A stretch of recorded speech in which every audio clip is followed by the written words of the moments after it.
பிரதேசத்திலே மேற்கொள்ளப்பட இருக்கின்ற கிபிலோயா நீர்த்தேக்க திட்டத்தை நாங்கள் வன்னி மக்கள் ஏற்றுக்கொள்ளவில்லை என்பதை வெளிப்படுத்தும் முகமாக எதிர்வருகின்ற 2ஆம் தேதி நெடுங்கேணியிலே ஒரு எதிர்ப்பு போராட்டத்தை செய்வதற்கு அனைத்து தமிழ் கட்சிகள் அதேபோல இருக்கின்ற பொது அமைப்புகள் எல்லோரும் இணைந்து 2ஆம் தேதி காலை 10 மணிக்கு நெடுங்கேணி பஸ்தரிப்பு நிலையத்திலே அந்த எதிர்ப்பு நடவடிக்கையை நாங்கள் செய்வதற்கு தீர்மானித்திருக்கிறோம். இந்த கிபிலோயா திட்டம் என்பது 1983ஆம் ஆண்டு கொண்டு வந்து குடியேற்றப்பட்ட சிங்கள மக்களுக்கு நீர் வழங்குகின்ற ஒரு திட்டமாக இருக்கிறது. இந்த நீர் பிரச்சனை என்பது மகாபலி நிலையத்திலே குடியேற்றப்பட்ட மக்களுக்கான பிரச்சனை மாத்திரமல்ல. இந்த நாங்கள் உடல் வலயத்திலே இருக்கின்ற வவுனியா, மன்னார், முல்லைத்தீவு மாவட்டங்களுக்கு ஒரு பொதுவான பிரச்சனை. இது பாரபட்சமாக ஒரு குறிப்பிட்ட மொழி பேசுகின்ற மக்களுக்கு மாத்திரம் இவ்வாறான ஒரு திட்டத்தை நடைமுறைப்படுத்துவதற்கு கடந்த காலத்திலிருந்து திட்டங்கள் தீட்டப்பட்டிருக்கிறது.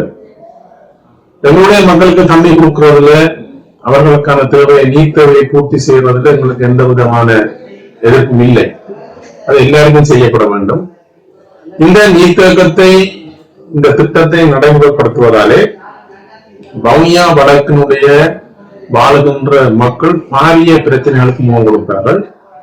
இவர்களுடைய திட்ட முன்மொழிவின் பிரகாரம் வவுனியா வடக்கோடு இப்போ இணைக்கப்பட்டிருக்கின்ற மகாபலி வலயத்திலே வாழுகின்ற விவசாயிகளுக்கான 6000 விவசாய குடும்பங்களுக்கான நீரோடு அவர்களுக்கான குடிநீர் மற்றும் சுகாதார, கல்வி, உள் வீதிகள் திருத்தம், வாழ்வாதாரம் இவ்வாறு பல விடயங்களை உள்ளடக்கி அந்த பிரதேச மக்களுடைய பொருளாதாரத்தை மேம்படுத்துகின்ற ஒரு திட்டமாக இருக்கிறது. அதுல எங்களுக்கு பிரச்சனை இல்லை. ஆனால் இந்த மக்களுக்கான நீர் வழங்கல் திட்டத்தை ஆரம்பிக்கும் போது வவுனியா வடக்கிலே பாரிய பிரச்சனைகள் ஏற்படும். இன்றைக்கு நாங்கள் 40 ஆண்டு கால இந்த யுத்தத்துக்கு பிறகு, யுத்தம் முடிந்து 16 ஆண்டுகள் கடந்து விட்டது. எங்களுடைய மக்கள் யுத்தம் காரணமாக இடம்பெயர்ந்தார்கள்.